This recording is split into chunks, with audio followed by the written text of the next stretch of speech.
I am pitch hitting as host today for the great Angela Smith, who is out this week playing in the sand. Today's webinar topics are entitled Business Plan 101. I love it when a plan comes together. Today's session will be led by Tony Schultz of the Small Business Development Center located here in Omaha, as well as Jim Reef with the Nebraska Equity Fund. Before we begin, I have a couple of logistical items to point out. One, if you have any questions for the presenters throughout the presentation, feel free to ask questions in two ways. First, in the right-hand navigational panel, you will see a hand-shaped icon. If you would like to verbally share your question with everyone else, select the hand icon and I will unmute your line in order for you to read your question or state your question. Or if you would like to tell us your question, feel free to tag your question in the chat box or send us an email. And we will read your question aloud. If you're having any technical difficulties, please send us a message by way of the chat box or email. Lastly, today's webinar is being recorded and will be available in email shortly after the presentation today to all of the participants. So with that said, before I turn it over to Tony, I want to make you all aware of upcoming webinar in terms of our deep dive series. They're listed as follows: due diligence. There's going to be one on the City of Omaha funding. And then one that there's a lot of interest about is we're going to host a webinar on missing middle income housing, workforce housing, and housing affordability. And it is important that we thank our sponsors for making this possible today. The National Development Council, Freddie Mac, Wells Fargo, US Bank, Field Day Development, Olson, Barrett Homes, CIT Bank, Great Western Bank, Bluestone, Dundee Bank, Earhart Griffin and Associates, Lamp Rynearson, Foundation Development. So with that said, I'm going to turn it over to Tony Schultz with the Small Business Development Center located here in Omaha. Tony, take it away, please. Thanks, Lee. I appreciate the introduction. I'm going to go ahead and share my screen. Hopefully everybody will be able to share this. When I've done the PowerPoints in the past, I have not been able to see the chat at the same time. So if someone can kind of moderate chats, if any questions come up, thanks, Jamie. Appreciate that. So we'll go ahead and try to share our screen here and get our slides started here. So.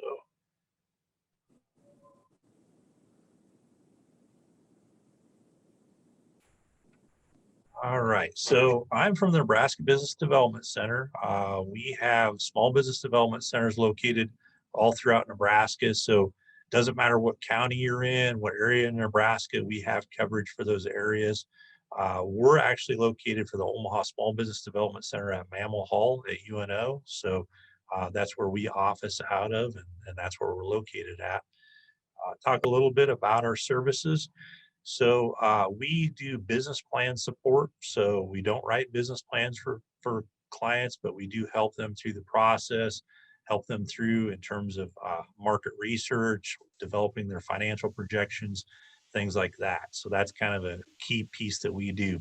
Our services are free. Our services are confidential. You basically pay with your tax dollars. So if you're paying taxes, you're paying for us. So if you're a new startup business or you've been in business a while and maybe need a little bit of help, starting to think about writing a business plan, maybe you haven't done in the past, please take advantage of our services because that's what we're here for. We also have government contracting services. So PTAC, Procurement Technical Assistance Center. So if your business is interested in exploring government contracts, getting a DUNS number, a SAM registration, we assist with that as well. So those are also free and confidential services. We have another department, innovation and commercialization. If you have a new cutting edge research and development project, we're able to connect you to resources to help prototype that project, work on funding to develop it, things like that. So that's a group we have.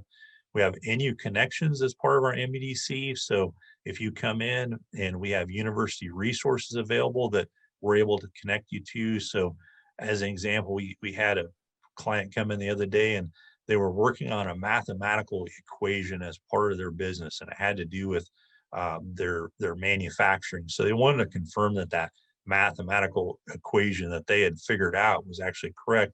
So we were able to connect them to a department within University of Nebraska system.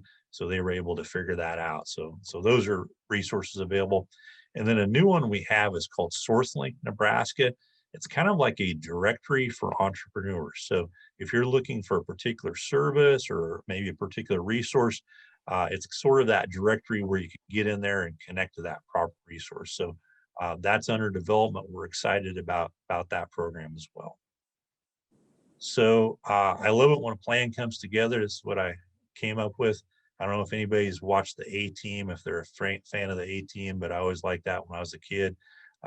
Anytime they'd have some kind of mission at the end, it's always like, I love it when a plan comes together. So we love it when we see business plans come together. Objectives for this, we're going to talk about how you build a business plan. What are some of the resources that are out there to assist you with that building of the business plan? Talk about why your business should build a business plan. What's the importance of it and why do we do it? We're going to dive into some financial projections and the importance of those. We're going to talk about benchmarking and how that really impacts your plan, how that impacts your financials, and how you can compare your business to what's out there in the similar industries. And then we're also going to talk a little bit about market research and how that impacts your business as you go through and you develop your business plan. I like this quote here, risk comes from not knowing what you're doing. It's a great quote. Anytime you can mitigate risk, reduce risk, it's really important to do that. So by building a business plan, that's really what you're doing at the end of the day is you're reducing that risk to your new venture. Why do you need a business plan? So when I think about a business plan, I think about building a skyscraper. If I'm going to go build a skyscraper, I'm not going to just grab a bunch of glass and concrete and steel and throw it all together and start putting the pieces together and hope it doesn't fall over, because if I'm building it, it's probably going to fall over. When we think about that business plan in a skyscraper's got architectural plans, it's got engineering plans, it's got schematics, it's got HVAC, electrical, plumbing drawings, all that stuff. So as those plans come together, they're really going to impact the structure of that skyscraper. And the same can be said about a business plan. The business plan is really that foundation. So as you build your business, you got to put in that business plan, put in that work, because that's going to be the foundation to determine, is my business going to be successful or is it not going to be successful? One of the key pieces of a business plan is identifying your customer. And we're going to really dive into that. One of our things that we hear from clients, we ask them, who's your customer? And they say, everyone. It's the worst possible answer. It makes me want to fall out of my chair. Everyone's not your customer. If you have a coffee shop and I don't like coffee, I'm not your customer. I don't go to a coffee shop. Now, my wife loves coffee. She'll hit every single coffee shop she drives by if she can. So that's the coffee shop customer there. So we want to identify and make sure we're identifying the right customer. Getting a business loan, going to a lender, they're going to require a set of financial projections. They're going to require a business plan. Those are things that you just have to have in place. There's not going to be a lender that's going to give you a loan without those. Looking at cash flow, cash is really king. We get a lot of businesses that come in and they say, hey, I'm putting money in my account, my business account. Cash is really coming in. I'm getting a lot of revenue. And then we look at their expenses and realize their expenses are greater than their revenue. They're actually losing money. They're bleeding cash. They don't really know it because it seems like cash is coming in. Research on the market. looking at products and services, and this is something that NBDC really specializes in, is looking at the market, looking at the demographics, seeing who are those customers within a certain radius of my business. Are they going to come shop there? Are they going to come frequent my business for my goods and services? And then just avoiding mistakes. I mean, it's so important to look at avoiding those mistakes. If you can look at things ahead of time, it can save you a tremendous amount of impact on your business. So this is a business plan outline, and we're going to dive into each of these sections. So don't worry about necessarily writing all this down, but this is the outline that we share with our clients and we go through with them, and we go step by step by step. If anybody hears my dog barking, I apologize. So he gets pretty excited. So anyway, we go through this with our clients. We explain the different sections of the business plan, and we go through and we kind of work through it and help them through these sections. So we're going to talk about these in more detail and dive into this. So the first thing is our title page. The important parts of the title page are the logo, the email address, your phone number. Maybe you have a website, maybe you have social media links, things in terms of ownership names, things like that. What's the main idea of this is, hang on just a second. I'm going to let my dog in. I do apologize. Otherwise, he's going to bark the whole meeting. So hang on just a second. No problem. While he's doing that, obviously your dog must be just as excited about business planning as we all are. That's okay, Tony. No problem at all. I was just saying your dog must be just as excited about business planning as we are. Yeah, he has a little bit of attitude. I don't know where that comes from. So, but anyway, the title page. So when the lender looks at a business plan, or maybe you're going out for raising capital, they have to be able to contact you. So make sure your proper information is on here. Make sure everything's up to date, your phone number, your email address, things like that. Table of contents is really self-explanatory. You just take the sections of the business plan, enter in the page number. What we want to be able to do is make it easy for the reader to jump around. So if the lender is looking at your business plan, they're going to look at your executive summary first. They're going to look at your financials. If those aren't great, probably going into file 13 or into the we're not doing this one stack. So make sure you always update these. Sometimes you'll add sections to your business plan, or you might add pages. Just go through this and make sure those page numbers correlate to those different sections. So executive summary, by far the most important piece of the business plan. And the thing about the executive summary is we want to write this last. So we want to have all the other sections completed, and this is really the last thing that we're going to do. We want to make sure that when we put together the executive summary, we're capturing the key pieces of all the other sections. So what's the message that you want to get across from those other sections of the business plan that easily summarize the high points or the main things? And think of it a little bit as an elevator pitch. So if you and I jump on the elevator, we're riding up to the 12th floor, you trying to sell me on your business, what are some of the things that you're going to tell me on that ride on that elevator? So what are the selling points of your business? Why should I invest as a lender, or why should I invest as a person that's a venture capitalist? So look at those things. And again, the banker, they're going to look at this first. If they can't get past the executive summary, they're probably not going to read the rest of the plan. So make sure that you get your ideas across, get the high points across, and really develop that. So on the company profile, think about the background and history of the company. So tell your story. Where'd the idea of your company come from? Why did you decide to form it? Is there some kind of family background? What's a little bit about the partners? What's the structure of your company? Is it a sole proprietorship? Is it an LLC? Is it an S Corp? What's that look like? And then who are the owners, and tell us a little bit about them. Why should I as a lender give you money if I don't feel confident that you can run the business? So what's your background? What's your history? Things like that. So when you think about that, it's almost like kind of writing a resume. So you're telling the reader, this is my experience, this is my education, this is why you should have confidence in me for a loan. And then the mission of the company.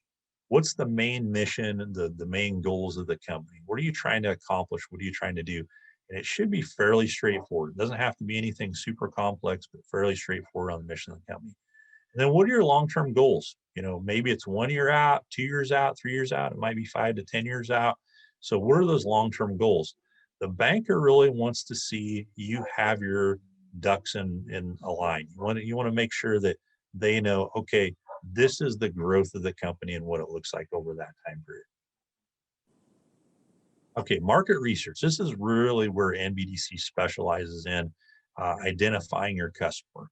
And we want to say identifying your customer, we want it to be that primary customer. So you might have tertiary customers that may come in and frequent your business every so often, but who's your main customer? Who's your bread and butter when you think about it? What's the size of your market?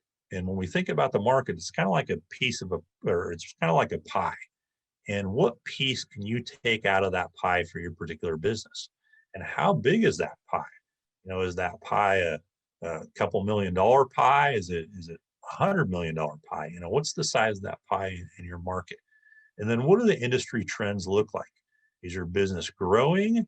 Is it stagnant? Is it kind of falling off and decreasing? That's one of the key parts to look at. Is if you're going to go into business, you need to know what those trends are in that particular business. And then your competitor analysis. Who are your competitors? What do they do really well? What do they maybe do not so well? How do you fit into that? And then we talk about a SWOT analysis, and we'll dive a little bit more into this, but looking at strengths, weaknesses, opportunities, and threats within the marketplace. All right, so market research is really two types. We have primary market research and we have secondary market research. So when we think primary market research, it's boots on the ground. It's going out, it's looking at your competitors, it's getting pricing, it's doing research. Maybe you even pretend to be a customer. You call them up and say, hey, what do you charge for building a deck 20 by 20? Or what do you charge for doing a concrete sidewalk in front of my home, something like that. So it's going out there, it's doing the research, it's making the phone calls. One of the primary research ones that we recommend are trade shows. People love to talk at trade shows. So if someone's sitting there, they're bored, they got their booth, their company booth, just walk up to them and start talking to them. Learn a little bit about their business. How do you do your pricing? What would it cost me to do this? That kind of thing. You can really get a lot of good information just from people sitting at those research or at the booths there. And then secondary research is kind of doing your homework. So it might be contacting the NBDC to pull up some market data, or it might be getting online and looking at census data for a certain area. So it's doing that research that's really already out there, doing Google searches, things like that. But at the end of the day, you want to combine the primary research and the secondary research within the business plan, and that will give you a full picture of what that market looks like. So SWOT analysis. So when we talk about SWOT analysis, strengths, weaknesses, opportunities, and threats. Strengths and weaknesses are internal to my business or internal to a competitor's business. They're the things that I can kind of control, that I can have an impact on. In case of strengths, what do I do well? What do my competitors do well? Weaknesses, what do I do poorly and what do my competitors do poorly? And the idea is that if you have a strength and your competitor has a weakness in that particular area, that's where your niche can be at. So you can fill in that spot and really be honest with yourself. When you first start your business, most people probably have not heard of you. So that might be a weakness, your name recognition. So really be honest when you come out and you do this. And be honest about the competitors too. We want to find areas that they're strong at. We want to find areas that are weak at, and then we can capitalize on that with our business. Opportunities and threats are external to our business. Those are things we really can't control. They're out there in the market, but we don't really control those, but they do impact our business. When we think about opportunities, what are things that are out there that you can capitalize on, that you can really cash in on for your business? And then threats, what are things that can change in the marketplace that will impact your business or hurt it? And the easy one right now is COVID. I mean, that's our threat in the marketplace. That was the thing that came along. What's that next thing that may come along that could impact your business? And really planning ahead and thinking about, how do I pivot if this thing does happen? So marketing, there's different couple sections to marketing here. Marketing objectives or goals. So when we talk about goals, we're going to talk about SMART goals. So specific, measurable, achievable, realistic, and time sensitive. When I form a goal, I want to be able to look at a time span later on and say, did I achieve the goal or did I not achieve it? It's a yes or no question. And then if I did achieve it, what did I do to get that goal? And if I didn't, what I need to do differently to get it next time? If they're not SMART goals, then later on we may not be able to determine whether we achieve that goal or not.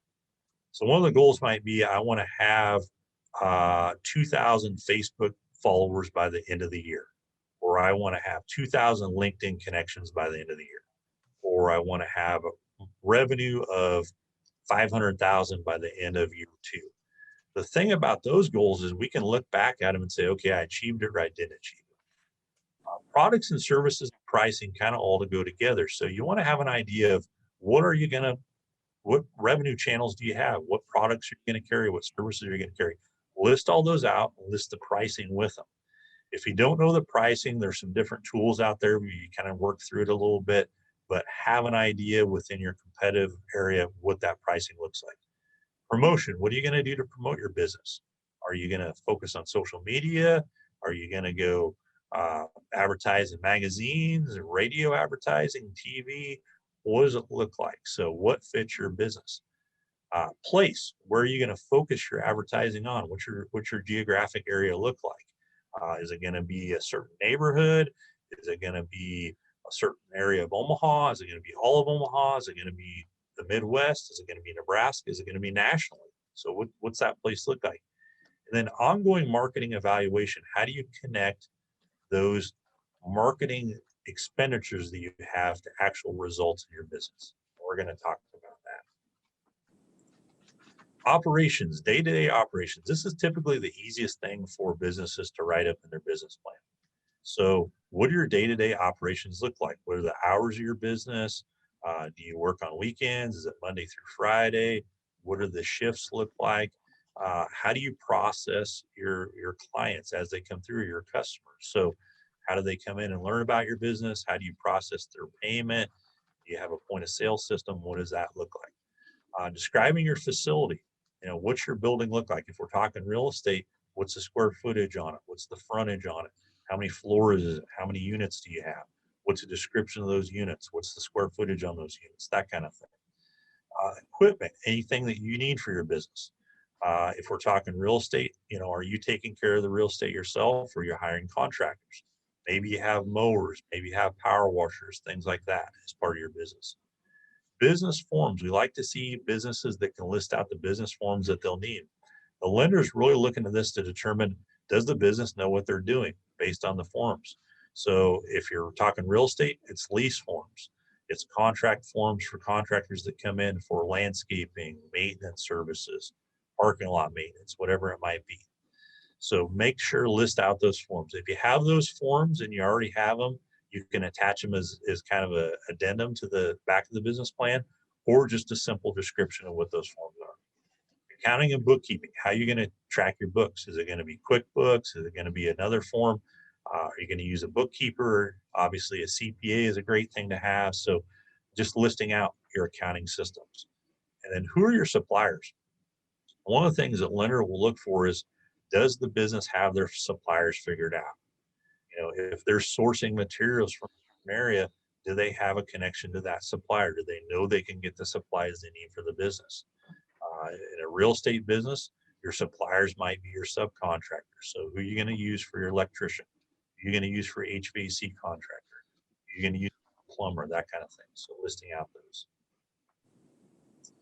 I like this little picture here. I work in HR. Nothing scares me. It's kind of funny. If anybody ever worked in HR, it can be a nightmare. So human resource management, key part of any business. Your customers really have to be taken care of, and your employees are going to do that. So they're going to be the face of your business. What are the local labor market conditions? So in Nebraska, I think I read something, we have the lowest unemployment in the country right now. So that's pretty amazing if you think about it. We actually have the most jobs available right now of anybody in the country, or we were like second or third, something like that. So There's a lot of competition out there in the marketplace. If you're opening a restaurant, people are struggling to find, employees. So what do those labor market conditions look like? How are you going to get your employees? What are your hiring strategies? Are you going to use Indeed? Are you going to connect with the community colleges and universities and college systems? Are there trade schools out there you're going to connect to? How are you going to hire your employees? Job description, very important. If you're hiring somebody, they want to know what they're going to be doing. What are their tasks? What are their responsibilities? What do they do? Having a detailed job description really helps your business out.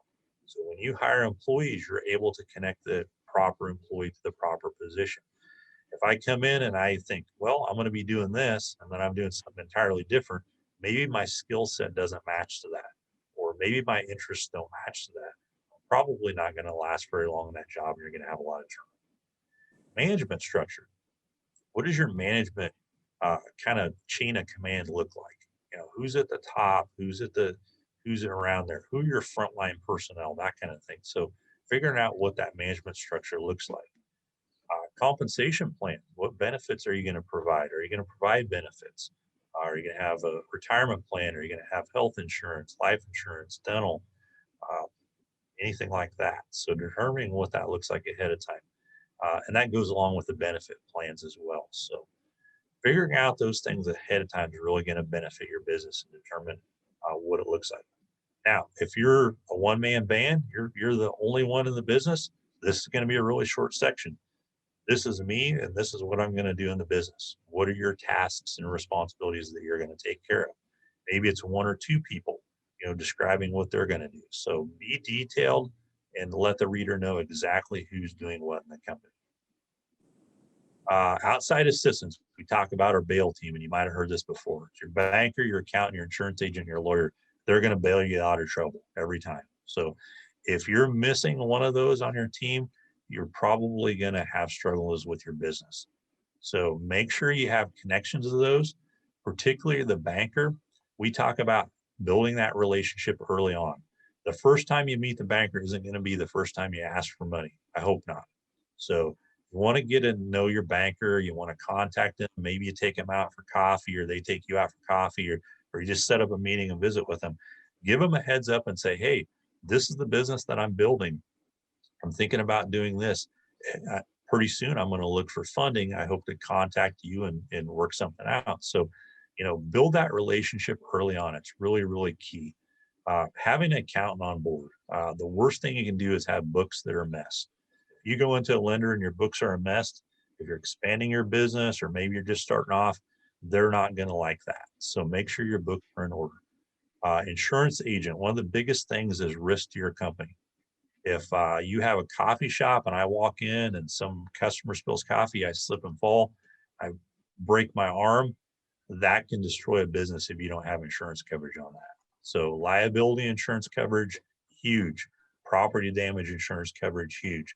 If you serve alcohol, DRAM insurance, DRAM, make sure you have DRAM insurance. If you overserve somebody, they get in a car accident, run somebody over, whatever, they come back and sue you, you have insurance to cover yourself. So if you're talking real estate, liability insurance is huge.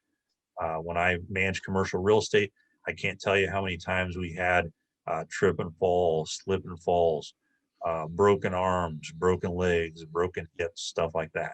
If you invite people into your facility, you're going to have accidents. Accidents will happen. So make sure you have that coverage.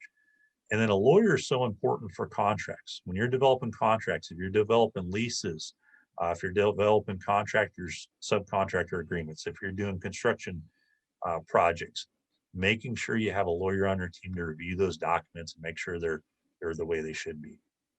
And then community resources, NBDC. We'll take a look at leases. We'll take a look at letters of intent.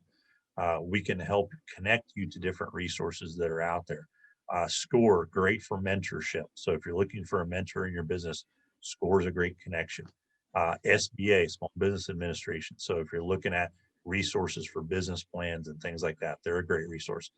NEF, Jim, who's on this call, Nebraska Enterprise Fund, great resources for helping out, building your credit up, finding access to funding, things like that. So reach out to those resources, make sure you understand they're out there and what's out there. SourceLink Nebraska, once that comes online, we're ready to go there. That's going to be a great resource as well. So financial projections, when we talk about financial projections, we got to look at all these things. These are things that we can help you build at NBDC. So you're going to come in, you're going to give us a list of assumptions. What are you assuming for the business?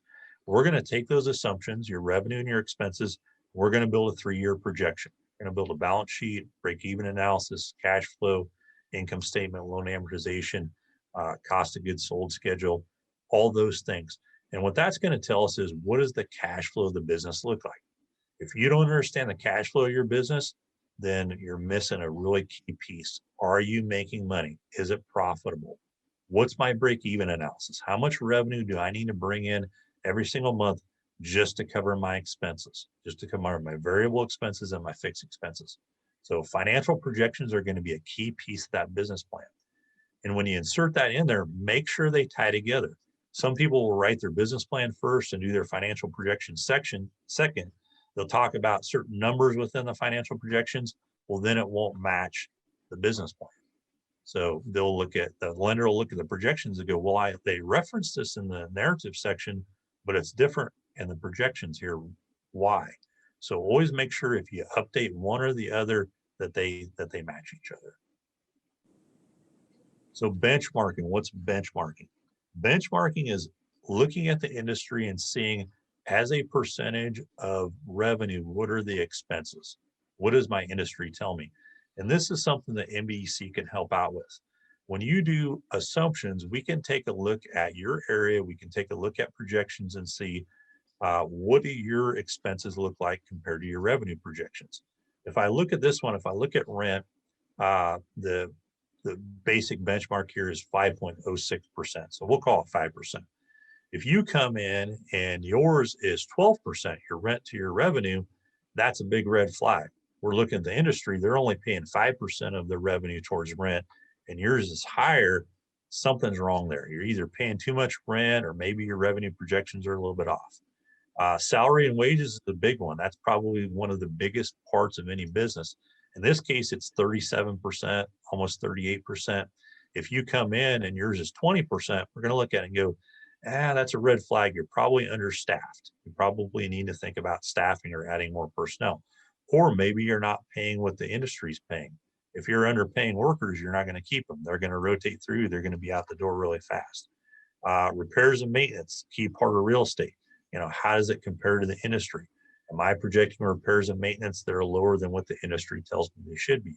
So benchmarking is really, really important. And we can kind of look at those and say, okay, is this within the industry standard? Is it way off? Why is it way off? How can we adjust it and make it right? So tips for writing a business plan. We always want to see typewritten business plans. Please don't write a business plan out in pen or paper.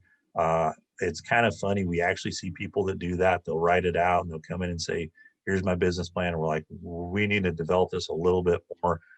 So let's do that. Use spell check. It's amazing how many business plans we review that have spelling errors. It's really easy just to click of the button, just do a spell check on it, make sure everything's good there.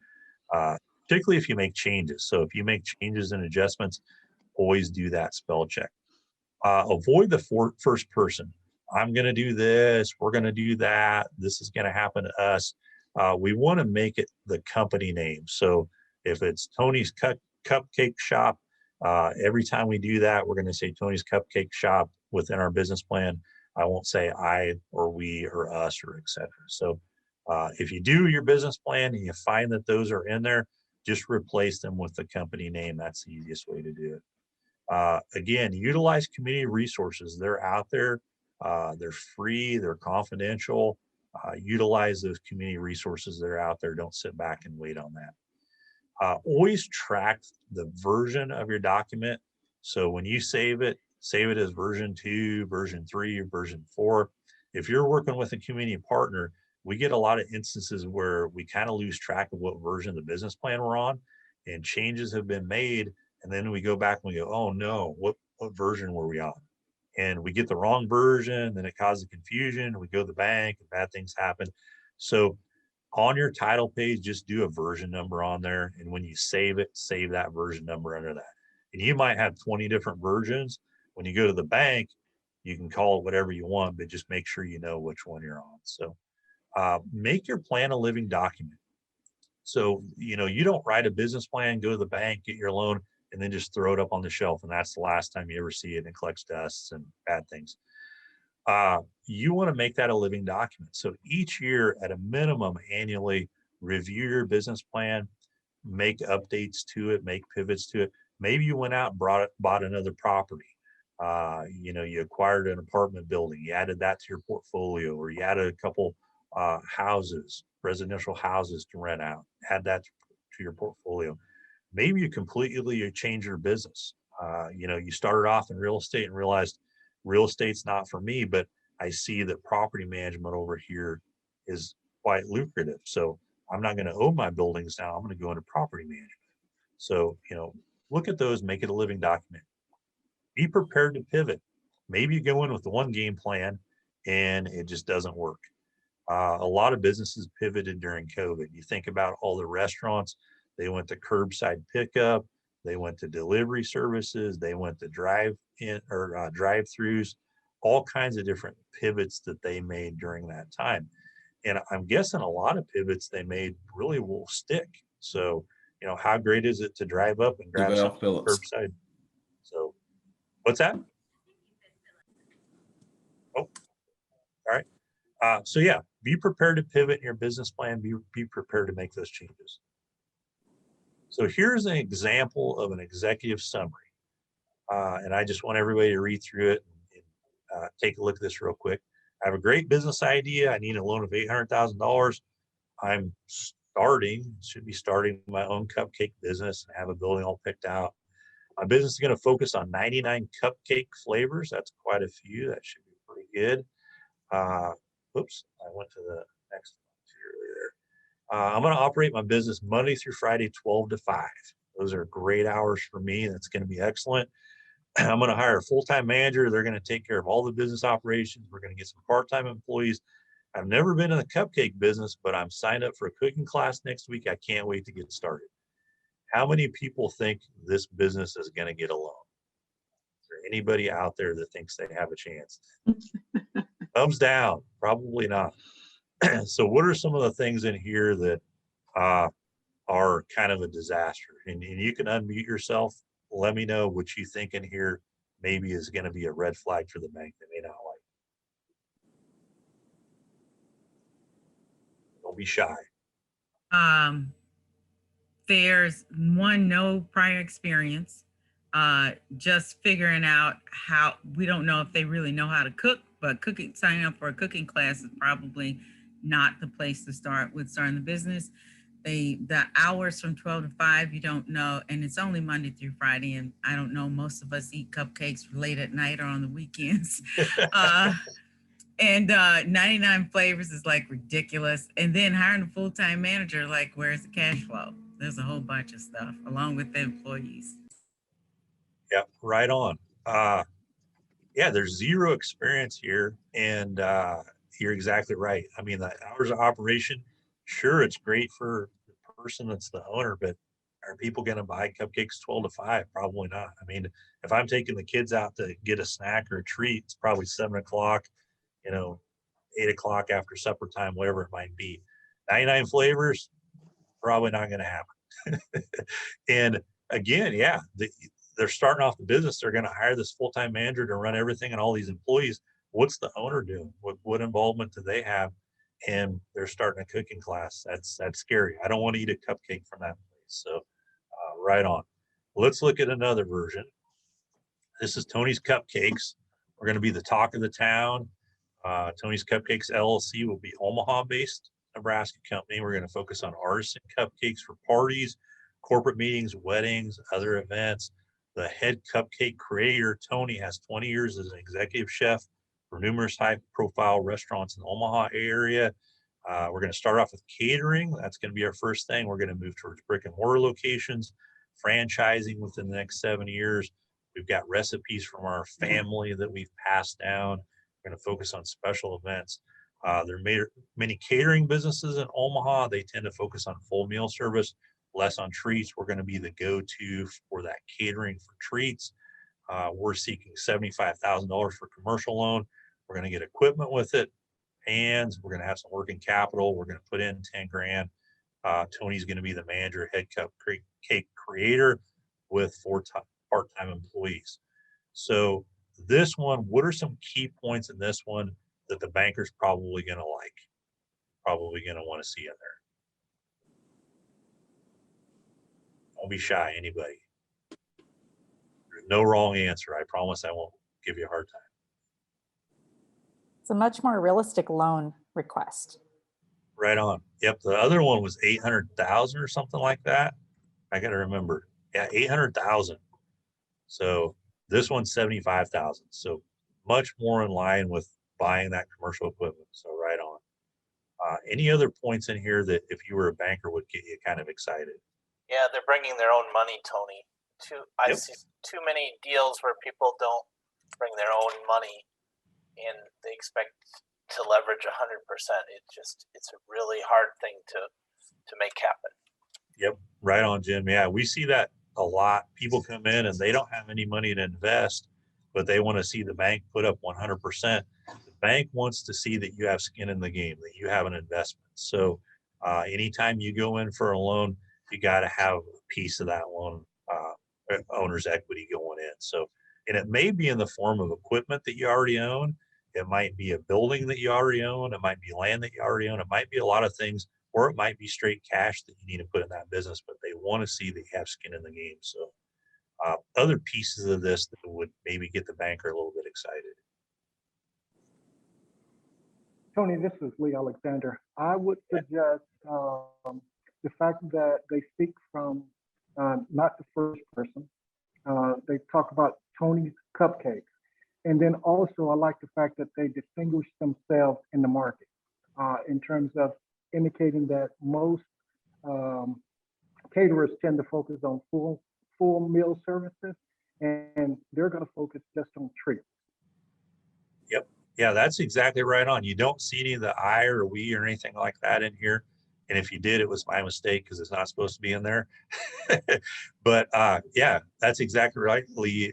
They've said how they're going to capture the market. You know, what's unique about them? The fact that most of these catering services do full meal service, they're going to focus on the treats. And so that's really what their kind of key point in the market is. And the bankers will look at that. The lenders will look at that and see, is this just your normal everyday business, or do they have a spot in that marketplace? Do they do something unique? The other points I would add on here would be, you know, the years of experience as an executive chef. I would eat a cupcake from this person, whereas the other person taking the cooking class, I probably would not. The fact that they've been in those restaurant businesses, they have that experience, that would give me confidence. The other thing I like about this piece is they kind of have a plan for the future. So they're going to start off in catering, they're going to go to brick and mortar locations, and hopefully eventually franchising. So they've thought out over that time span exactly how they're going to transition. And the other unique proposition they have is they have these recipes that have been passed down generation to generation. So there's something unique that they have that other places don't have. They have access to these recipes. What these recipes are, we don't really know, but we know that they have something maybe different that other places don't have. So yeah, great. I mean, those are all things that we're looking for within this executive summary. Huge differences between these two. So Yeah, Tony. Oh, sorry, Tony. Can I make one? Go ahead. Yeah, one more point. You did it, but they might have been an executive chef. That's really important. If you've got business experience, maybe it's not exact experience. You want to bring up the related party experience. So maybe you've been in management and managed 6 people at a similar business. That's super important. It might not be a cupcake factory, but it might have been something with similar types of activities. So that's great.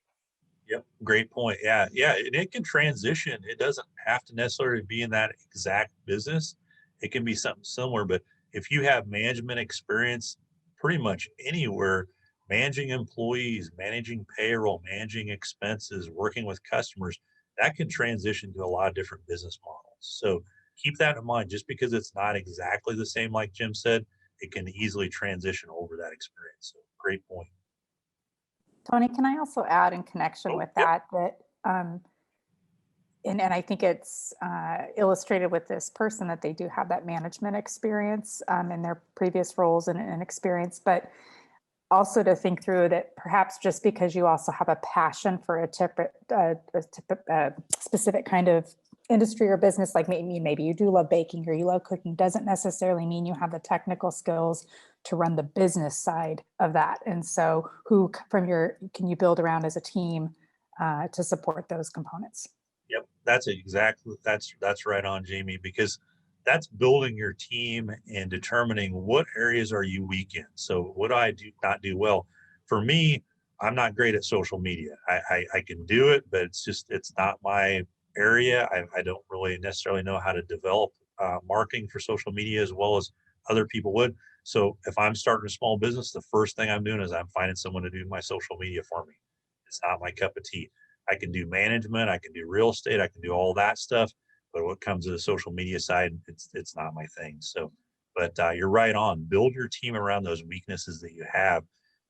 One of the things the banks don't want to see is they don't want to see you go in and say, it's me, I'm doing everything. I'm doing this, I'm the accountant, I'm the salesperson, I'm the manager, I'm everything. They just don't want to see that. So make sure you build that. So great point. The other piece I would add to this too is when you write your business plan, start with the easiest section first. We get so many people that try to do it from the start to the finish and they just get stuck and it just completely shuts them down. They get frustrated, they don't know what to do next, and they just stop doing it. If you start with the easy section, you can build momentum. So if I know my operations, I'll start there first. These are my business hours. This is what my building looks like. This is how it's set up. And then I'll go to the next easiest section. Maybe it's marketing. I know marketing really well. I go through and I do that.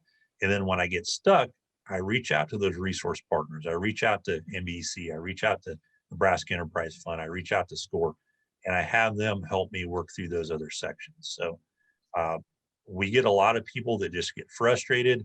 They start building their business plan and then they just shut it down. And it's not going to help your business out.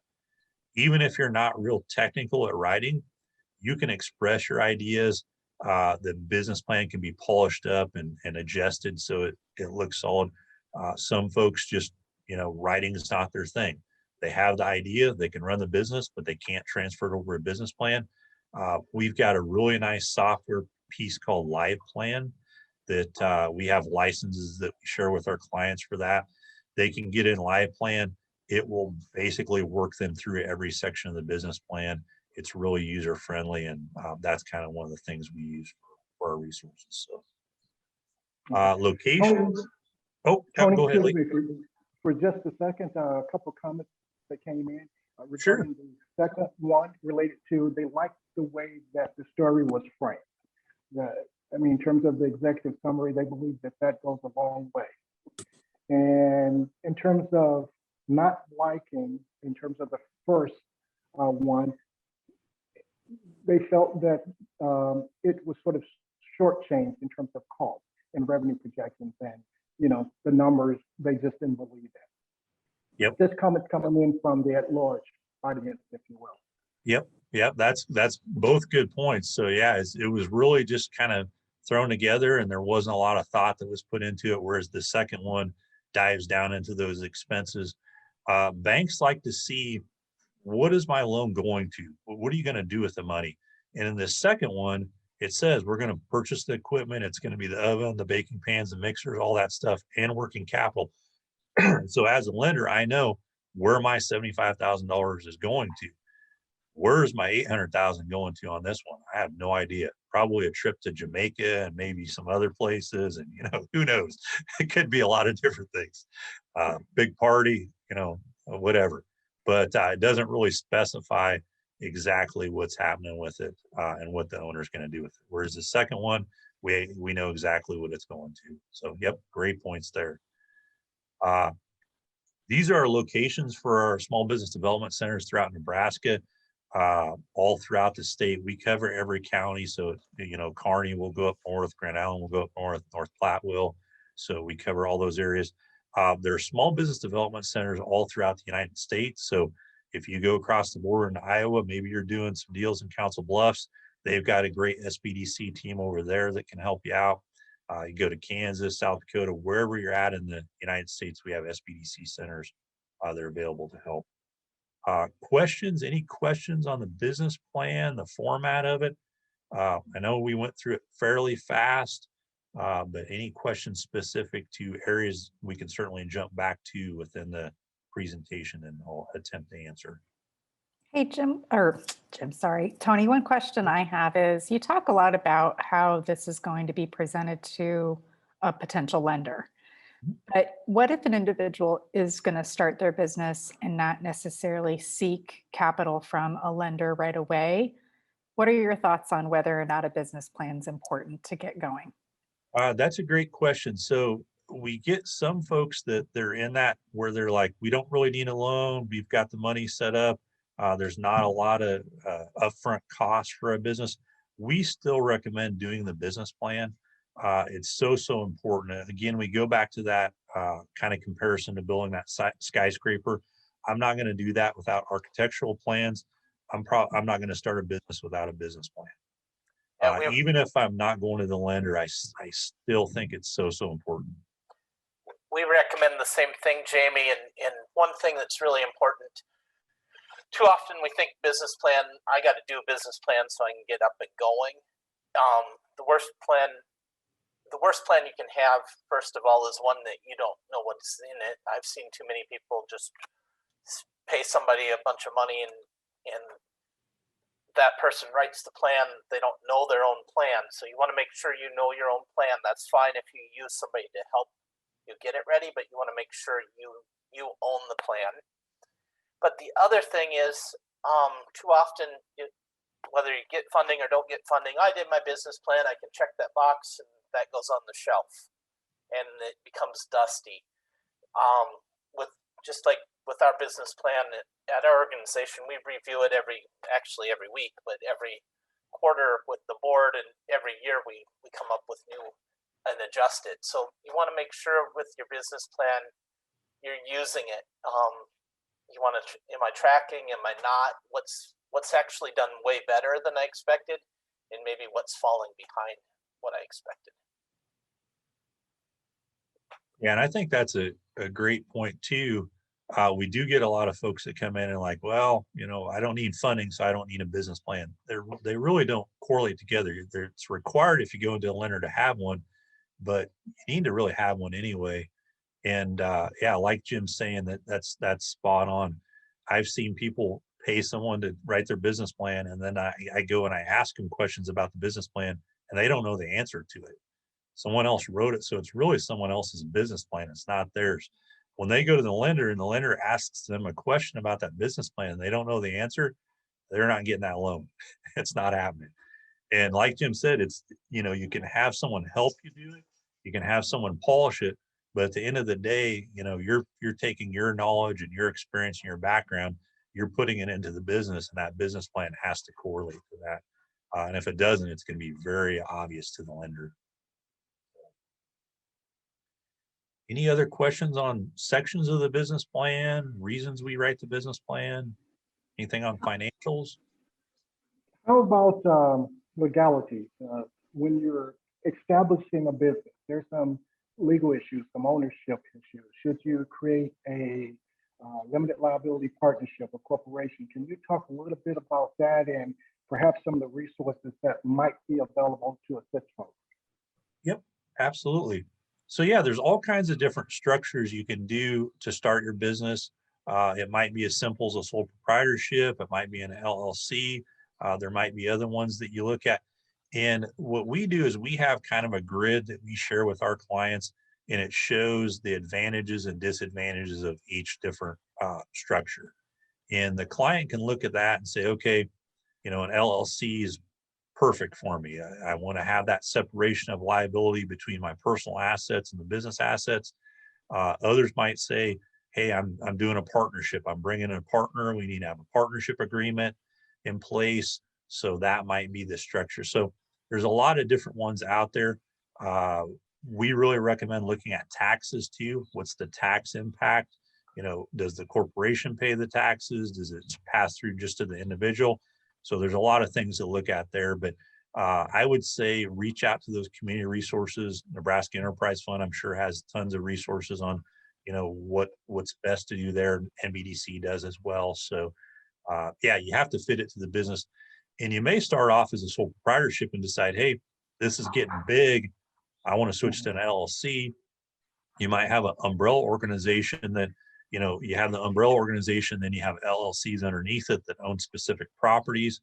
Anything you can do to not connect liability to other sections of your business, that's an advantage. So I've worked with real estate companies where each property, they had strip centers, each one was a different LLC. So they had a holding company that held everything, and then they had the name of the strip center LLC, and everyone was separate and different. And that way, if something bad happened at that center, or, you know, something happened where all the tenants moved out and they couldn't pay, then it wasn't connected to those other LLCs that protected them. So Yeah. excellent question. Jim, Yeah. you have something to add? No, just Lee, this is really important. This is where the accountant, CPA, and or lawyer really play a role. Tony's spot on. There's different reasons to set up a sub S versus an LLC.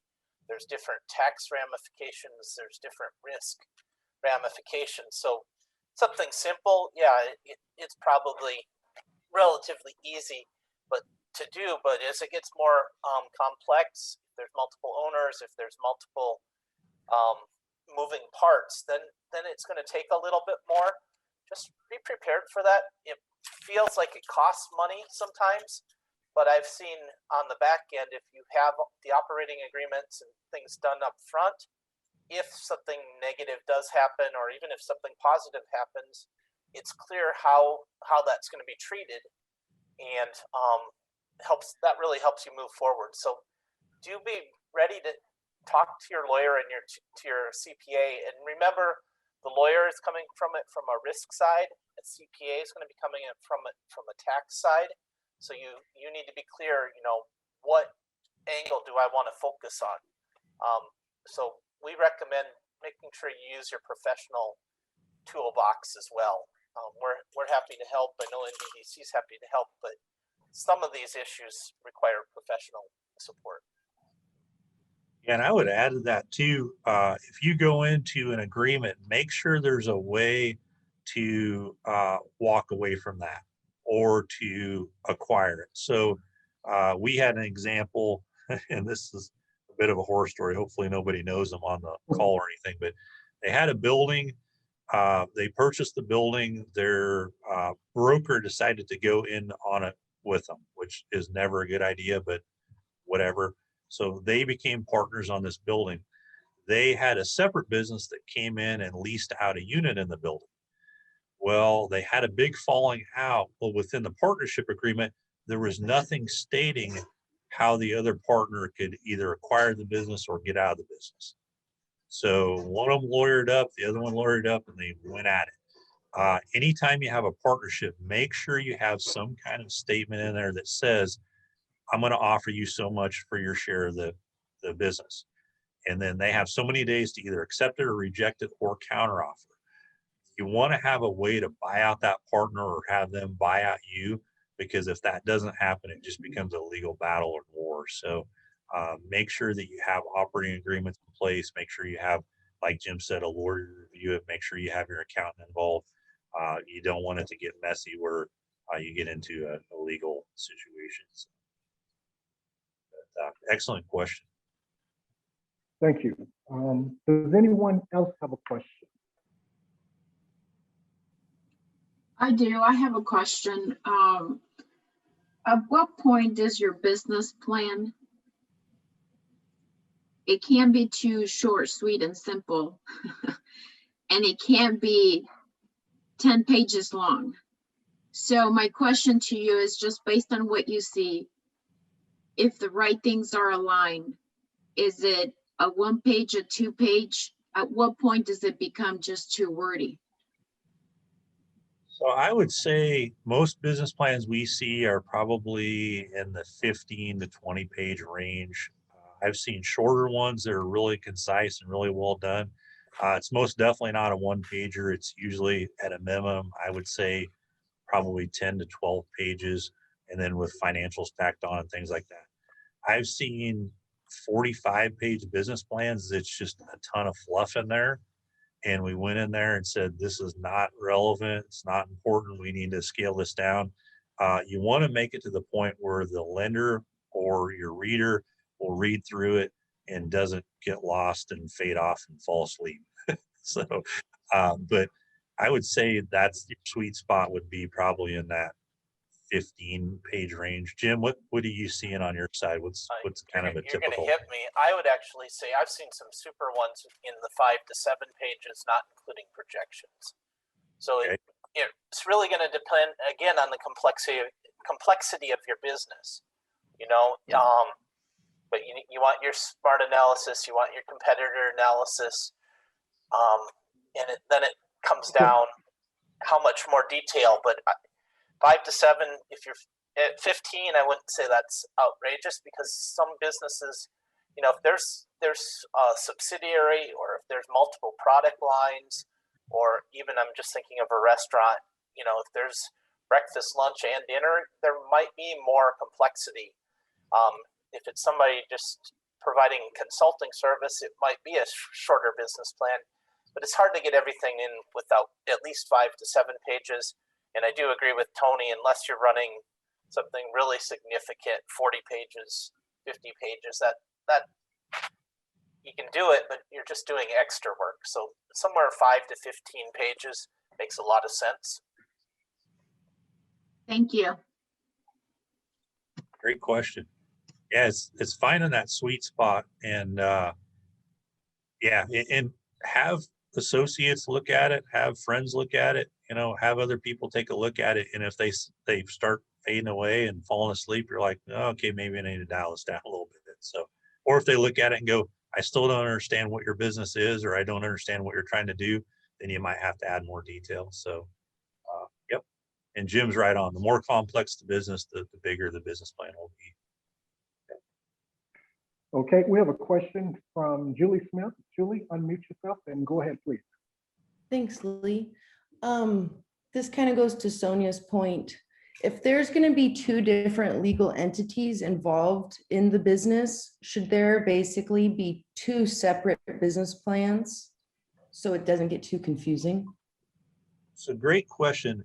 It'll really depend on the legal entities and what they do. So if it's, say, separate buildings where you have 2 different buildings and they're 2 different LLCs, are you going to the lender specifically for that building, and will that business plan pertain to that? In that case, you could easily have a separate business plan for a separate project. So if I'm going to go out and I'm going to buy a apartment building, I may develop a business plan specifically for that apartment building and be able to present it to the lender to get the loan. If it's a situation where you have a holding company and you have a bunch of LLCs underneath it, you could easily have one business plan and just put them all under that business plan. It depends on if it's the same industry. If it's completely separate, I would do a separate business plan. So if I have a restaurant on one and I have a retail clothing store on the other, I don't want to have those on one business plan, even though I own both companies. Jim, what are your thoughts on that? Yeah, I would say the same thing. You know, if the holding company, or if you have a sub S, that usually sub S might have the real estate investment, and you have a clothing company in that sub S, I think you could explain that in one business plan. But a clothing company and a restaurant are 2 different businesses and business concepts. Say you had a restaurant and one of your items was shirts and caps, I think that's fine in the business plan. So, but yeah, it's really looking at what's the functionality. Are there different industries that you're trying to build out at the same time? So I agree with Tony that, you know, it kind of depends, but overall, separate activity, separate business plan. And I have a follow-up question too. You talked about how we should be adaptable and have a plan B. Is that something that we should put in our business plan as our plan B? If you have it, you're going to get brownie points, bonus points right away, because not many people think about their stresses. Not many people think about their backup plan. So absolutely, that'll catch your funder or your stakeholders' eyes really quickly. Thank you very much. And one final question, and then we will go over to the Nebraska Equity Fund presentation. When it comes to sweat equity, and I know usually this is going to depend on the timing, but how do you suggest accounting for sweat equity in your business plan early on? So the lender isn't necessarily going to be as interested in that as they are whatever cash you're putting up into the business. So you may have done a lot of work to build the business and start up, and you need to tell that story. So these are the steps I've done. I've done this, this, this, and this to prepare for my business. Maybe it is taking cooking classes and getting a certification as an executive chef. That would be important to go in there. So that's part of kind of your sweat equity. But the lender, I think, is going to be more interested in what cash are you putting into the business? What's that look like? But tell that story of, your experience and your background as well. That's kind of part of that resume, that owner section, that company profile.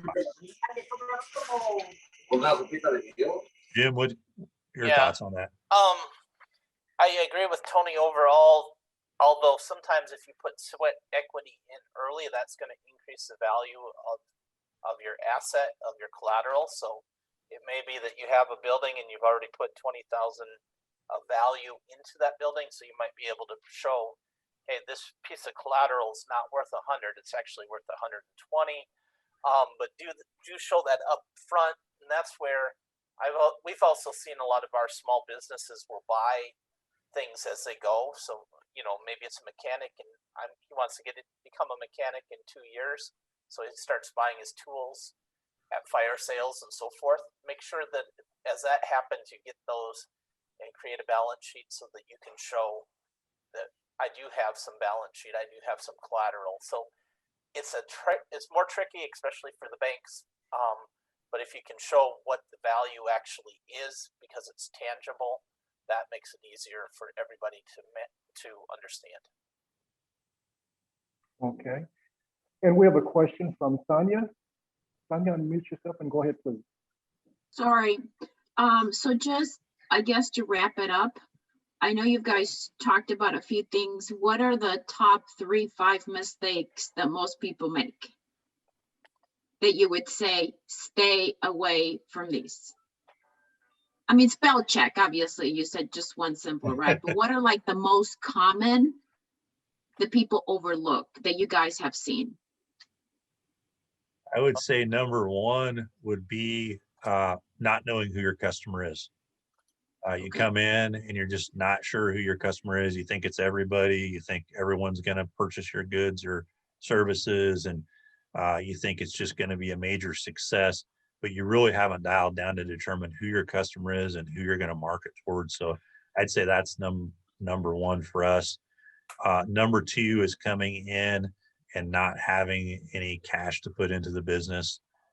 That's a big one. People come in and they think there's all these grants that are out here and I'm going to get these grants. There's free money and people are going to give me money to start my business.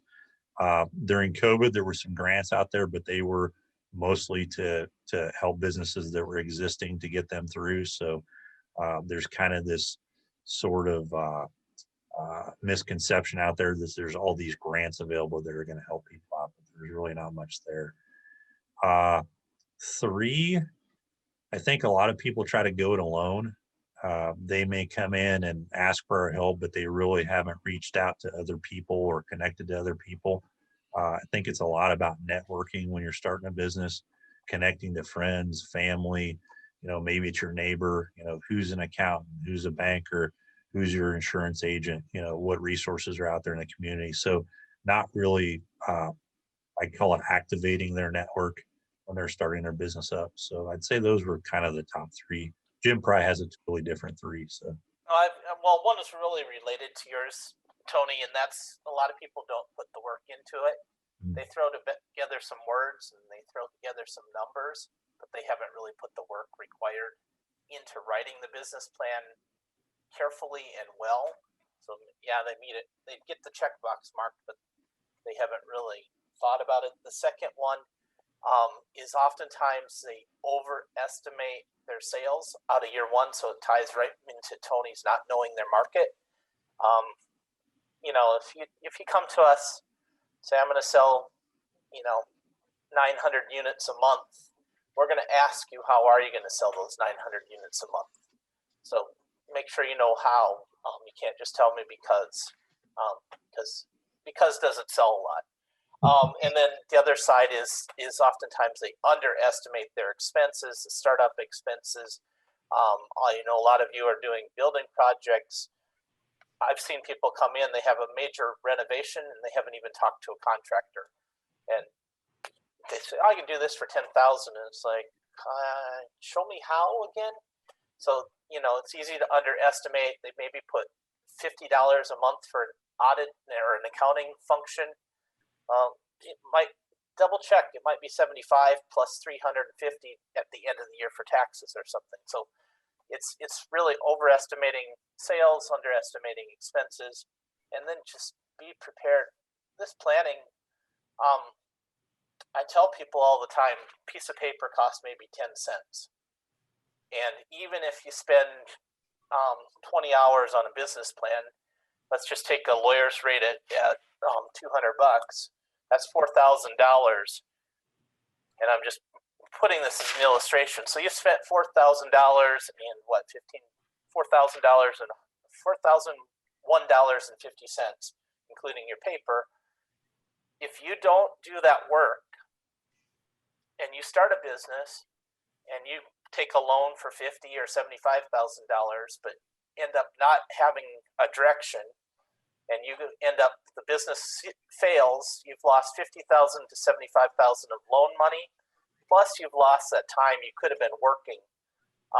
So, a failed business could be $150,000, $200,000 detrimental expense versus spending conservatively $4,000 of your own time to get a good business plan in place. So that's a big mistake I see. Thank you. Very good. Well, thank you all very much. Tony, thank you very much. We're going to flip over to the second half of our programming today. And Jim Reef with the Nebraska Enterprise Fund is going to present for us. And Jim, through the Nebraska Enterprise Fund, has resources available for training, technical assistance, and capital money. So if you will, Jim, the floor is yours. Yeah, thank you, Lee and Jamie and all your staff. We really appreciate the time to be here. Always great to be on with Tony. We do a lot with NBDC, and great resource provider. I'm going to go over a little bit what NEF is. We envision a vibrant small business ecosystem where every small and micro business has the opportunity to start, grow, and prosper. So we're looking for success, especially among small businesses. Our focus area is going to be 20 and fewer employees, but small is kind of, it depends who defines it, but that's kind of our sweet spot. We support underserved communities by providing micro and small businesses with access to training, technical assistance, and capital. And Tony already said it, but oftentimes that's in collaboration with NBDC and REACH and some of our other partners in the space. How we do that, we have three key components. Our first is a revolving loan fund. That is about, we're going to have about $15 million of revolving assets here pretty soon. And that means a small business, construction folks. I know one or two of you recently came to us and just needed what we call an invoice financing loan. And we're able to, that's how we fund it, is through our revolving loan fund. We also have business development training. I'll talk more about that in a little bit. And then we do one-on-one coaching, oftentimes in collaboration with NBDC and SCORE, We use a tool called Growth Wheel in some cases, which is similar to the tool that Tony was talking about. Just so you know, over the past 3 years, we've funded over almost 230 different businesses. That's impacted about 1,500 jobs, about over 5,000 coaching sessions in that same period, and over 3,500 attendees at different trainings.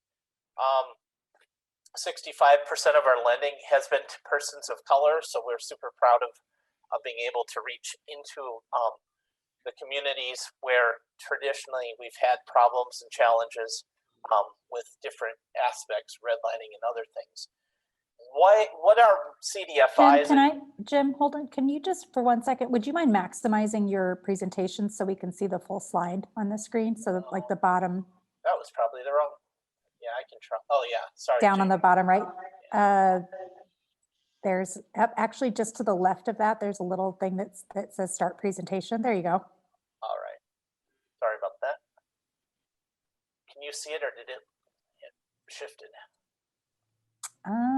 That's okay. I will just give me 1 second here. You can maximize this window. It went to another page. Oops, that's the wrong page. Why? Jim, if you like, I can pull the presentation up and I can run it. Oh, you got it? I think I got it. All right. Sorry about Oh. that. Thank you. Now we see the page that shows the next slides. Could you switch it over to your other screen? That's what I was trying to do. Oh. Let's see here. Just a second. The joy of 3 screens. Well, and as you work on that and pull that together, I think this is a good time to mention that we will be working to have deep dives in person in the future here. So that'll be a great opportunity to get to see everybody's faces and get to know each other in a social environment too. Okay. Fantastic. We're all set. Okay. Thank you. Can you see what you need to see now? Yes, we can. Thank you. All right. Super. Yeah. Sorry. So CDFIs were developed, actually signed into bill by Clinton about 25, 27, 30 years ago, somewhere in that range. We heard about that in a couple sessions ago, I know. There's several different things. Typically, all CDFIs have a loan fund. So they will be either lending to small businesses, to housing, or real estate development are typically the 3 buckets where you see CDFI roles. NEF has chosen the small business, obviously. CDFIs have to meet certain criteria. We need to lend to LMI populations that are at least 60% in low to moderate income. We all have to be promoting community development, and we provide both financial and educational services. We also, each year, we're required actually to maintain accountability to the CDFI fund. We have to certify that we're working in the space we are, and all of us are legal non-government entities. So that's just a little bit about CDFIs. Just a reminder, we are certified by the U.S. Department of Treasury through the CDFI fund, and that's every year. This, I'm going to skip over it. It's just how banks can get their CDFI. They get credit for some of their CRA or Community Reinvestment Act focuses. We focus on small businesses. Most of our clients, when they come to us, are 10 or fewer employees. Reason we do that is these businesses make up 92% of the small businesses, or all businesses across the nation. It's high 88%, I believe, in Nebraska. And these same businesses actually hire and employ about 41.3 million individuals and make up 31% of the private sector employment. So I'm going to venture to guess pretty much all of us on the call today are part of this. We're making up 32% of our employment in the whole country. So what you do as a small business has huge results for our economy. Small businesses also contribute more or less $5 trillion annually to the economy. So congratulations to all of you for the work you do. What NEF does, we have loan products, and that's through a revolving loan fund, and that's anywhere from as small as about $1,000, $1,200, all the way to $150,000. What we're doing is looking for viable businesses. So we want to find businesses, and they may be startups, they may be early stage, they may be mature, but we want to see they have a positive cash flow or the potential to get to that cash flow. We also need a strong marketing plan and a strong marketing potential. And Tony's already gone into a lot of that, but if you say you're going to sell 500, we need to know you're going to sell 500. Typically, these businesses aren't bankable yet. We've seen several of our businesses go on to become bankable, but it takes time. So why we see that, oftentimes they're challenged. They don't have enough collateral to meet banking requirements and regulations. Their credit score might be low. And sometimes they don't have the business experience that a banker might want to see. What we look for is, we're looking, like I said, if it's a startup, we're looking for viable projections. If it's an existing business, we want to see growth. We want to see how's our investment or our loan going to be repaid, and how's it going to make that business better. We require a business plan that needs to include either as part of the business plan or separate but financial projections. We require the first year to be month by month, and then 2 more years of projections. Sometimes banks will require the first year month by month and the next 2 years to be quarterly. So we do require those. We want to see the marketing case, and we want to see your marketing plan or proof that you have a strong market potential. We can be a little bit more lenient, but we do prefer credit scores at least 600. Which is actually pretty low. Most banks are 650 to 670. And then we do like to see personal investment. Somewhere in the 10 to 20% range is what we suggest to people. I've seen our credit committee require more investment for food businesses in some cases. So they might say, okay, this is a great idea, but we want to see more owner investment. Obviously, 2 things happen when you have more owner investment. One is you're telling us, I'm serious about this business. I'm willing to put what I have into the business. The second thing is when you talk debt service, the less you have to borrow, and this is especially true for small businesses, the less your payment's going to be. So I know real estate's a little bit different, but small businesses, we've seen a lot where they just cross that threshold and they go from being able to afford the loan to taking too much money, and their debt service becomes onerous. So keep that in mind too. Part of why you're bringing money in is so your loan payments can be a little bit less. We do require collateral, but we take that as a case-by-case basis. Our first question won't be, what's your collateral, or what's your collateral coverage? We might ask what collateral is available, and then we'll work with you based on what your application looks like. Here's just some samples of clients. These are 3 of our clients. This will just help give you an idea. Justin actually is now banked with, actually, I got a call from Kim. Some of you know who Kim is, but he called me about 2 years ago and said, Jim, I got Justin here. How's his loan going? It's like, going really well, Kim. Why? And he goes, well, he's come to me for a loan. So he took 2 loans with us. He started up. His second loan was to add more production capacity. I think he was a one-man shop when he left or started. I think he had 6 or 7 employees when he left us. And so he's doing a great job. He's become bankable. The other one, some of you probably know Joe and Calvin with Lionsgate Security. They came to us. They had significant police and fire experience as well as military experience, but they couldn't get their first loan because they were told by the bank they worked with they didn't have enough experience. So we gave them 2 loans. I got a call about a year ago and 1 month ago. Joe calls, Jim, where are you? I was like, what's wrong, Joe? Well, I want to bring our payoff check. So he paid us off. They are also banked with another bank. And then the third one is Yolanda Diaz. And she runs Little Miss Fashion. She has been a client for about 5-6 years, but the reason I put her in here is she was able to flow. She's a fashion designer and does children's clothing. She moved into making masks for one of the local hospitals during the pandemic. So just how quickly she was able to shift into a new product line. So these are 3 samples. These all were either direct loans or what we call gap financing. In this case, these were direct loans. We gave the loan directly to them. Oftentimes, though, we'll do a gap financing. So that might be where I'll just say Justin would have needed $100,000, and the bank would have said, well, we can do $70,000, and he had $10,000 cash. We would come in a gap position and provide that other $20,000 so that the deal can get done. In a case like that, we subordinate to the bank.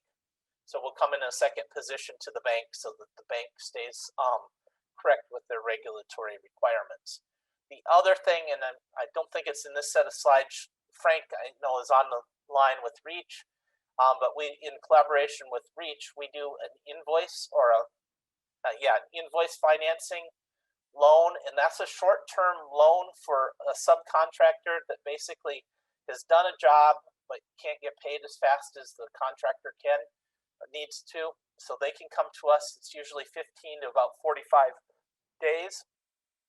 We do a joint check agreement, and when the contractor pays the subcontractor, we take the amount they owe us, and the rest goes back to the contractor.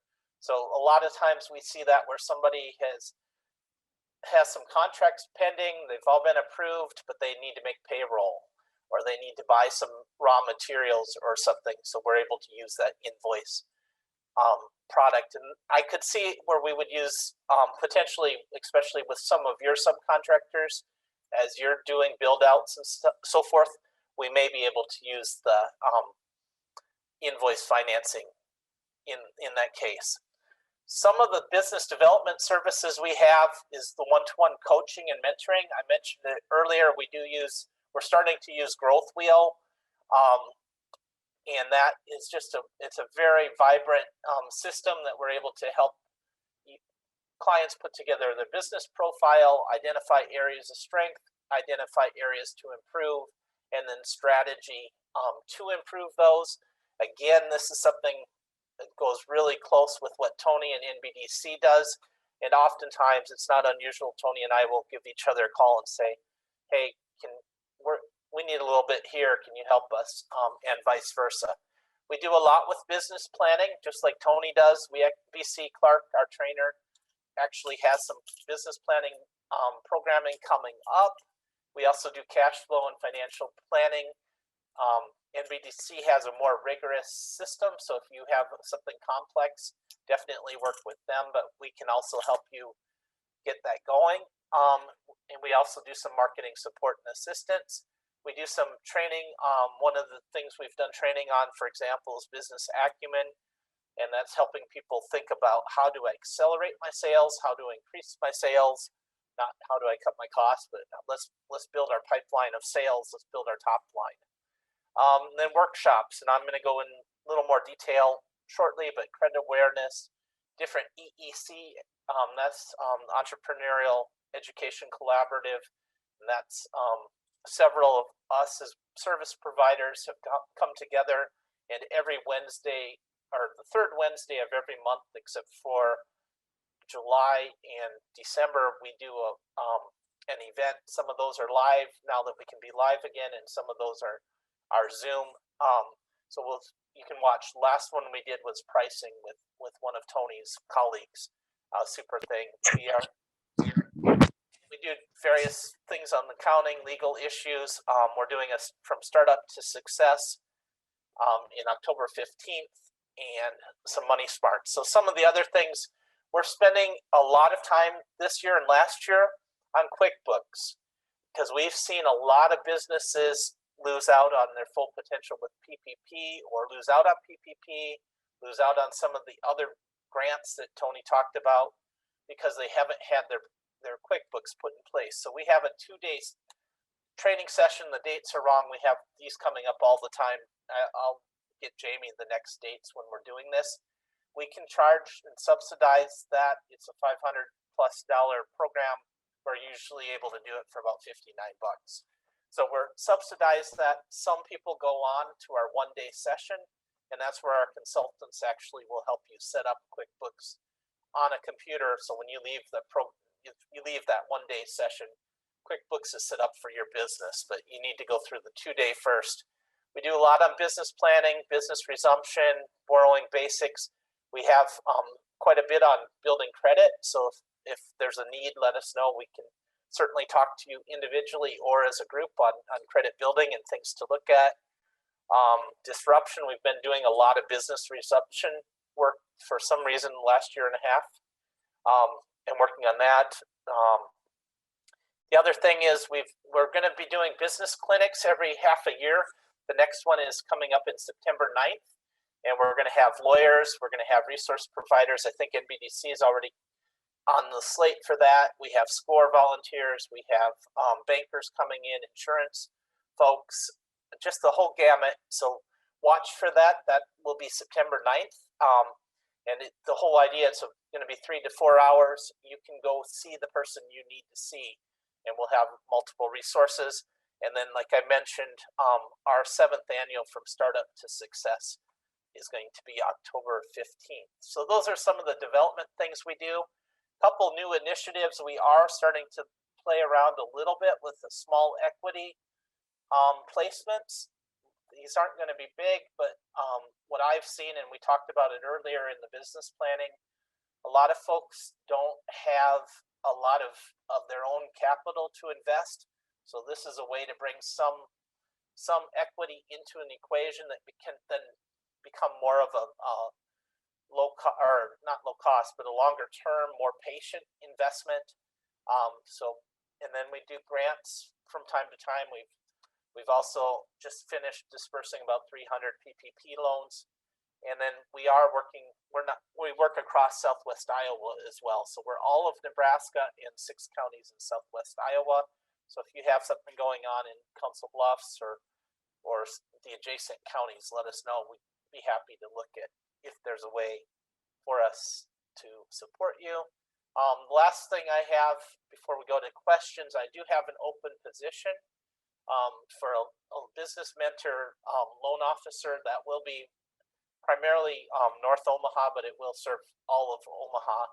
So if you have anybody that you're looking for, I know Jamie's also looking for somebody great. So hopefully we have 3 great people come out of this conversation. Jamie, you can have one, I'll take one.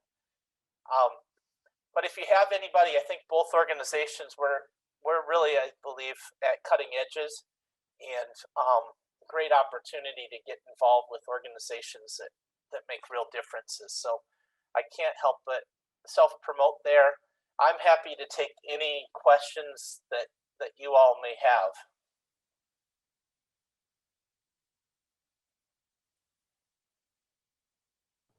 Sonia, go ahead and ask your question. Okay, I know other people have questions, so don't leave me alone here. One question that I have, okay. I've had this conversation before. I don't need a loan, not right now, that I can see. But the feedback I get is, but you may as you scale, and the interest rates are really low right now, so take advantage of it. So what would your feedback be to that, and what are your interest rates? Can you discuss that? I'll hit the interest rates first. We're going to be a couple points higher probably than the bank is. Our money is a little more risk-based and so forth, and the loans are a little bit smaller. So that's where we are. That said, we're about a third of what on deck and some of the online lending mechanisms would be, and we're less than half of what a credit card would charge. And we see a lot of people use both those mechanisms to start their businesses. In terms of taking the loan, and Tony, I'll lean on you here too.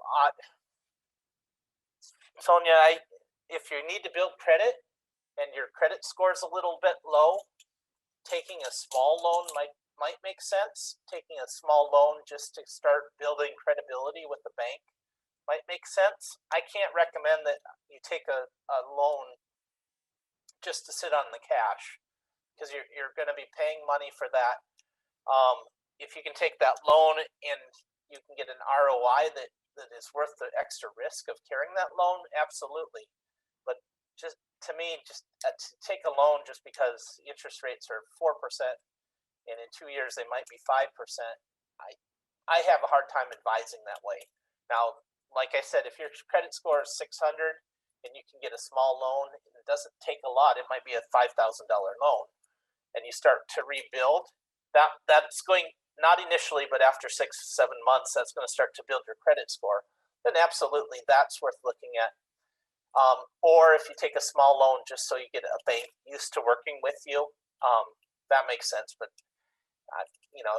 if they're thinking, oh, you should take $100,000 out and sit on 99,000 of that cash, personally, that doesn't make sense to me. Tony?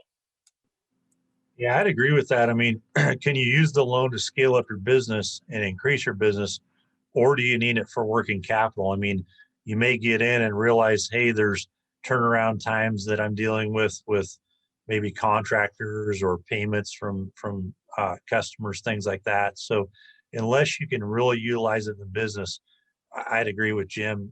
I wouldn't take out a loan just to take out a loan because the interest rates are low. So I would look at, does it benefit my business? If it's a yes, do it. If it's a no, I don't think you do it just because interest rates are low. So.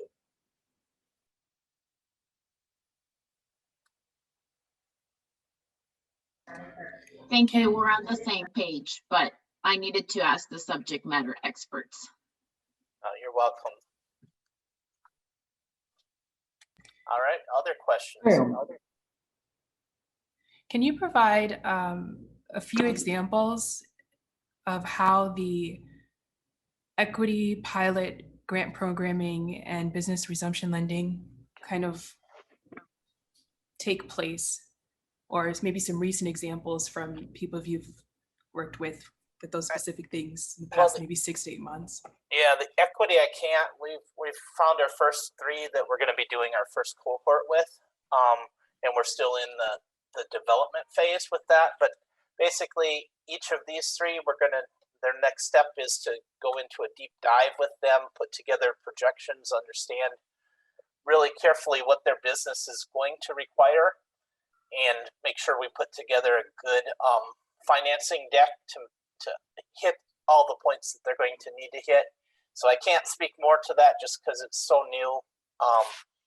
And that's going to be, we'll probably do about 1 cohort a year, as provided we can raise the funds to do so.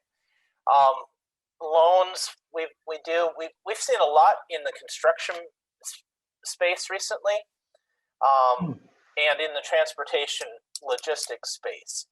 So one guy I think we've either have dispersed the loan or getting very close to dispersing the loan, is a trucker. He was doing over the road but wants to move into his own business, and we actually provided a loan so that he could buy a truck. He came to credit committee and asked to buy a 10 or 12-year-old truck, and we said, well, let's actually give you a little bit more money so that you can get maybe a newer truck that still has some warranty on it and so forth. So those loans, that was in the 60 to 100,000 range. I can't remember the exact number. We've given some of you that are developing commercial space, you may have somebody that wants to put space in your building, and we could certainly look at giving a loan or providing a loan to their space where they might use that money, some for marketing, some for the build out, and some for their first inventory. So we just trying to remember if we approved it or if it's going to credit committee. Somebody, I know, yeah, they didn't have the equity, but they were asking for money to build out a building and then buy their first $10,000 or $12,000 of inventory, and that's the kind of deal we were looking at there. The invoice financing, with a lot of the subcontractors being super busy, they're getting jobs, and maybe they have $25,000 of invoice waiting for the contractor to pay. but the contractor says, that's great, we're going to pay you, but it's still going to take us 25 or 30 or 45 days. So we're able to advance up to 70% or 25,000, whichever's great, whichever one it works out to be, so that they can use that 25,000 or 70% to pay their guys or buy more raw materials so they can keep going to the next job. So the whole idea behind that is you've spent the money or resources, but now you have to pay it. I don't have the money yet. NEF is going to provide short-term gap financing or invoice financing, and in 30 days, 60 days, you'll repay that. And we're significantly less than if you have to go to an invoice factoring company. We still have to charge, but it's way less than something at the factoring side of things. So those are some examples. Just in terms of just remember to eat locally, because a lot of clients, I have clients that you can use. If you ever need clients to cater or something, we're more than sure happy to say these ones are good ones. They're NEF clients. So, but we've done a lot of loans, things we can't do. And this is Jamie's role, but we don't usually do commercial development unless, say, you're going to have your office in a space that you're developing. Then we can look at it. So if you're developing a rental, we probably won't do it.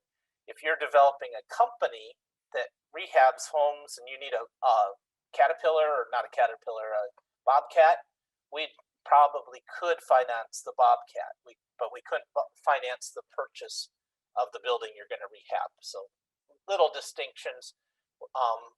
Jamie, myself, Tony, and Frank can all help you understand and navigate through some of those.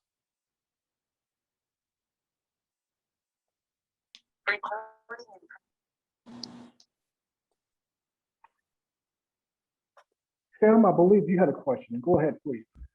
Yeah, I did. Actually, I have a couple. So if I understand it correctly, Nebraska Enterprise Fund would not finance a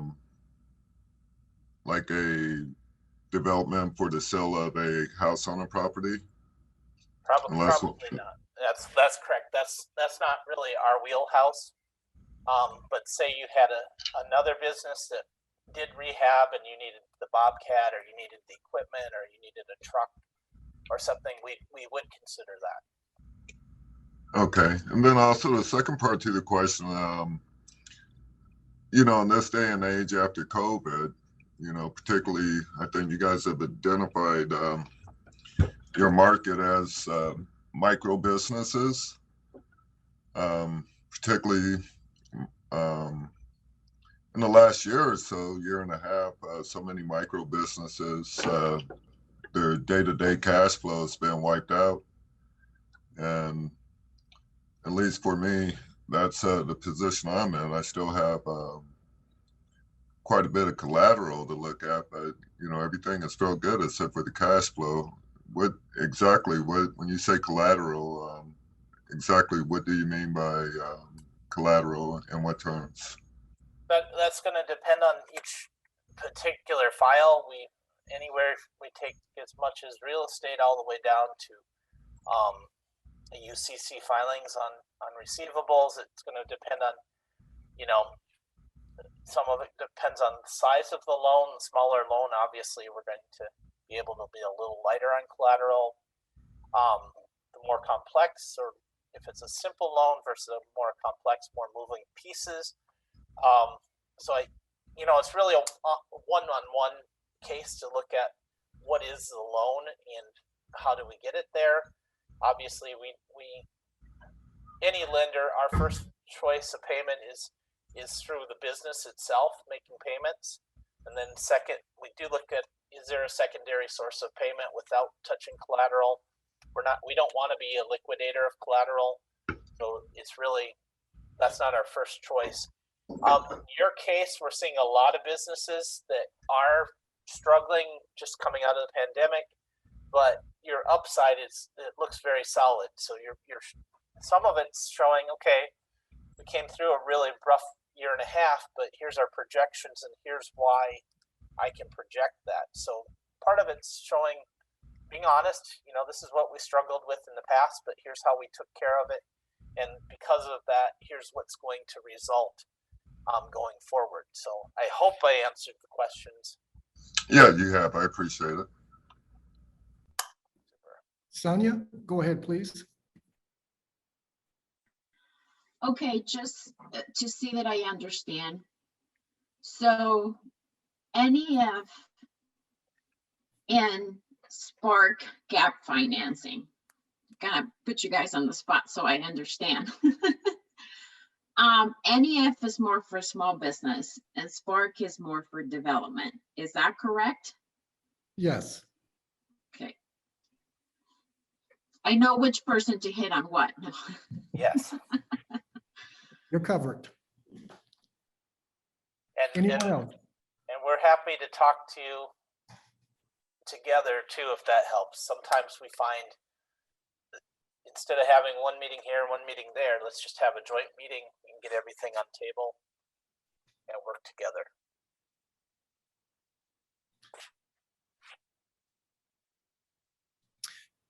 So I have a question. So as it relates to the resources, the technical assistance, financial assistance, is there a limitation in terms of assistance that a person or business can receive? Like at what point in terms of technical assistance, does a person sort of bump up against the ceiling? A lot of our services we don't charge for, Lee, or we charge a minimal fee. So really no, there's not so much for the training. You can come to the same training 3 times if you think it's helpful. With the QuickBooks, we hope you don't, because that is we want to get people trained the first time, but we not really. On the one-to-one, we haven't really dealt with that yet, where somebody's utilizing that. So typically it's, a lot of people use us for 2, 3, 4 sessions and then they move on. So we haven't seen too much of that. In both those cases where there won't be a charge for the one-on-one, at least not right now. And for the training, if there's a meal involved, we'll probably charge cost recovery of the meal and the venue we use. If there's no meal involved and no consultant involved, there'd probably be no charge at all in most cases. So feel free, just come to whatever it makes sense for you to come to that NEF is doing, and I think that's probably true for NBDC within similar parameters. Yeah, we really go at the pace of the client. So some people are in a big hurry with getting their things together and they may turn it around in a short amount of time. And others, we've worked with clients for a year and they're still working on, getting that loan and working on their business. So it's really at your pace. And I would just say, as long as there's progress being made, we continue to do those consultations. If it's a point where we give you homework and you don't do your homework, we're probably going to say, go do your homework before you come back. So that's kind of our approach to things, is as long as we have progress that we're making in the consultations, we continue. And our hope is that once that client's ready to expand, maybe they want to buy their building or their land, maybe they want to add a location, they'll circle back around to us and we start the process all over again. Because that's really our goal, to have a business we start off with, grow and increase and do it that way. So Thank you.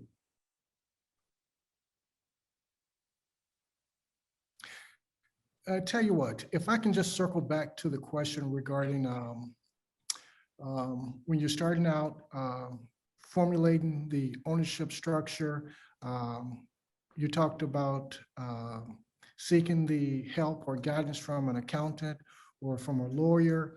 Do you all make referrals to accounting companies or lawyer firms? We have some people we work with, excuse me, more often than not. However, we're not going to say you have to use this particular one. This might be a place to start. This is somebody we've seen good success, but both legal and accounting and banks for that matter, you have to make sure you're comfortable with their philosophy and with the people you're working with, because these are folks that they need to be understanding you and working congruently with you, not kind of pulling them one way or the other. So yeah, so we have ideas, we have people we can give referrals to. We can't recommend, and we won't recommend that you've got to go to this or else. We generally don't do the referrals just because there are so many clients that we have that fall into those categories. So it really doesn't make it fair to certain clients to say, hey, you know, here's a referral of this one, but we don't refer this other one. So we often say, you know, ask other businesses, you know, talk to other businesses, go to networking events, chamber events, look at chamber lists. They have a lot of great businesses, but just kind of asking around, you'll find out who's a good fit, and maybe who's not a good fit. So that's usually what we recommend is kind of network around and see what's a good fit for your business. Yeah, and it's always good to network in terms of don't take the first insurance agent or don't take the first lawyer or don't take the first accountant. You want to talk to at least two and get references from those from other folks as well, because you want to make sure these people hold a lot of influence and you don't want to pick the wrong one. Yeah, so just to dovetail into that, again, the chamber, we have a quite an extensive list of folks that we can connect you with. But again, it's we will make the warm introduction, but it's the due diligence is really on you to find that person or that firm that fits best for you. Again, we will have you know, quite a few folks in the insurance and banking industry that we can provide to you. And but again, Lee, I think it would be for the folks here on the call that the best interest to kind of go on what we kind of call first dates with each one of them, and see who you like most, and then follow up with that, and then eventually you do want to create what I call a good general counsel for your business, and that's going to be insurance and marketing and accounting and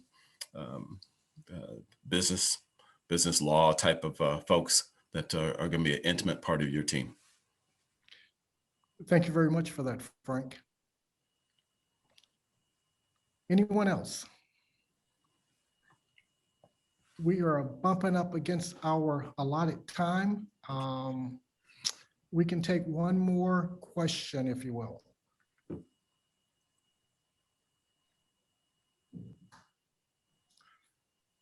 Okay, well, seeing none, this has been, it's been enlightening for me. So great information, great resources provided by the Nebraska Enterprise Fund and by the Nebraska Business Development Center. So thank you very much, Tony Schultz and Jim Reef. We appreciate. Also, I want to thank you for your time and attendance, as well as our sponsors. Again, this is good information. Jamie, would you like to close out? Have a fantastic week and stay cool. Thanks. Have a good day. Thank you. Thank you.